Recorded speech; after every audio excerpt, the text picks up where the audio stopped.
കൊച്ചിക്കാരാദ്യമായിട്ട് ഒരു ട്രെയിനിന്റെ ചൂളം വിളി കേട്ടത് ഈ റെയിൽവേ സ്റ്റേഷനിൽ വെച്ചിട്ടാണ്. സ്വാമി വിവേകാനന്ദന്റെയും രവീന്ദ്രനാഥ ടാഗോറിന്റെയൊക്കെ ഓർമ്മകൾ ഉറങ്ങുന്ന മണ്ണ്.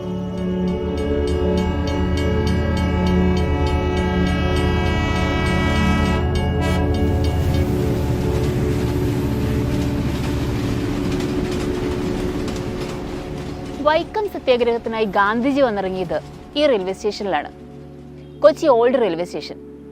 ഇന്ന് ഈ റെയിൽവേ സ്റ്റേഷന്റെ അവസ്ഥ എന്താ നോക്കാം.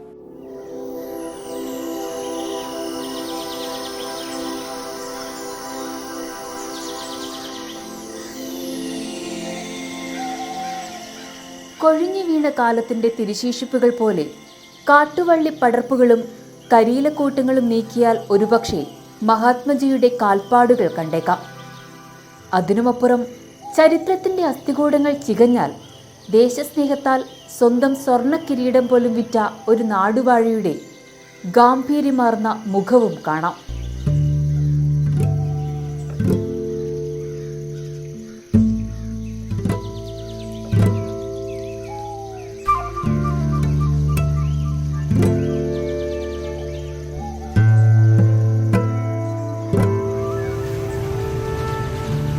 വരും കാലത്തിന്റെ കുതിപ്പുകൾക്കായി പാതയൊരുക്കിയ ഭരണാധികാരി കൊച്ചി മഹാരാജാവായിരുന്ന രാജർഷി രാമവർമ്മ.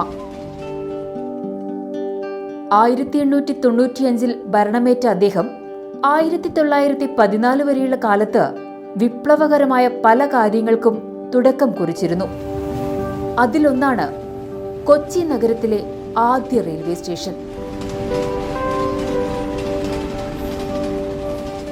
ഷൊർണൂരിൽ അവസാനിച്ച റെയിൽപാത സ്വന്തം നാട്ടിലേക്ക് കൂടി നീട്ടണമെന്നാഗ്രഹിച്ച രാജാവ് തന്റെ ആവശ്യം ബ്രിട്ടീഷുകാരെ അറിയിച്ചു. ജനങ്ങൾക്കുമേൽ അധിക നികുതി ചുമത്തി പണം കണ്ടെത്താനായിരുന്നു നിർദ്ദേശം.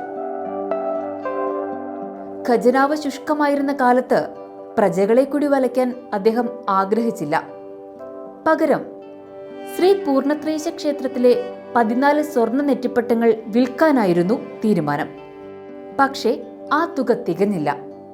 ഒടുവിൽ രാജാവ് സ്വന്തം ശിരസിൽ അണിഞ്ഞിരുന്ന സ്വർണ്ണ കിരീടവും വിറ്റ് റെയിൽവേ പാത നിർമ്മാണത്തിനുള്ള പണം കണ്ടെത്തി. അങ്ങനെ 1902 ജൂലൈ 16 കൊച്ചി രാജ്യത്തിലേക്ക് ആദ്യമായി ഒരു തീവണ്ടി ചൂളം വിളിച്ചെത്തി. 42 ലക്ഷം രൂപയാണ് അന്ന് പാത നിർമ്മാണത്തിന് ചിലവായത്.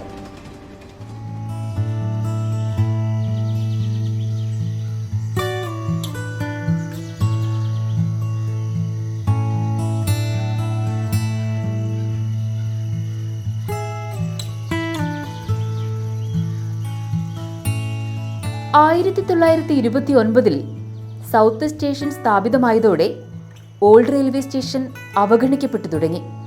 1960 വരെ പാസഞ്ചർ ട്രെയിനുകൾ അതുവഴി കടന്നുപോയിരുന്നു. പിന്നീട് അതും നിലച്ചു.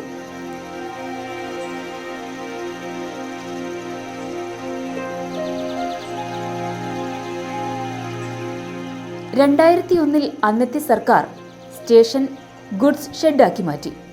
പതിയെ ആളനക്കമില്ലാതായി.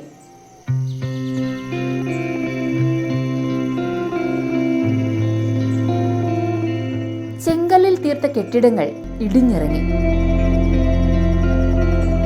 ഇറ്റാലിയൻ മാർബിളിൽ തീർത്ത തറകൾ മണ്ണിനടിയിലെവിടെയോ പുതഞ്ഞുപോയി. അറ്റകുറ്റപ്പണികളില്ലാതെ പാളങ്ങൾ മണ്ണുമൂടി. ചരിത്രത്തിന്റെ അസ്ഥികൂടങ്ങൾ പോലെ അങ്ങിങ്ങായി മാത്രം ഇപ്പോൾ പാളങ്ങൾ തെളിഞ്ഞു കാണാം.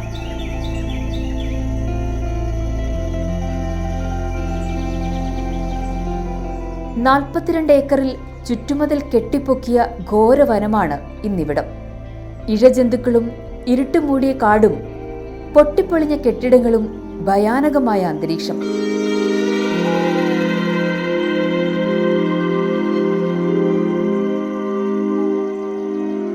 ടെർമിനലിന്റെ സ്ഥലത്ത് suburban hub, railway medical college, Sadan റെയിൽവേയുടെ മെയിൻ്റനൻസ് ഹബ് തുടങ്ങി പല പദ്ധതികളും നിർദ്ദേശിക്കപ്പെട്ടെങ്കിലും ഒന്നും നടപ്പായില്ല.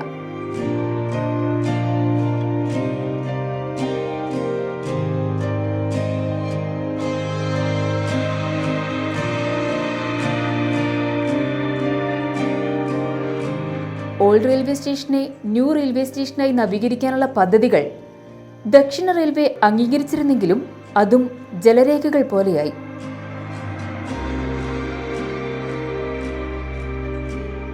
ചരിത്രത്തെ ചൂണ്ടിക്കാട്ടി വരും തലമുറയ്ക്ക് ഒരു മുത്തശ്ശിക്കഥ പറഞ്ഞു കൊടുക്കാനെങ്കിലും സാമൂഹ്യ വിരുദ്ധരും ഇഴജന്തുക്കളും കൈയടക്കിയ ചരിത്രത്തിന്റെ തിരുശേഷിപ്പുകൾ ഇവിടെ സംരക്ഷിക്കപ്പെടേണ്ടതുണ്ട്. അതിന് ഭരണാധികാരികളുടെ ഭാഗത്തു നിന്നും ദ്രുതഗതിയിലുള്ള ഇടപെടലുകൾ അനിവാര്യമാണ്.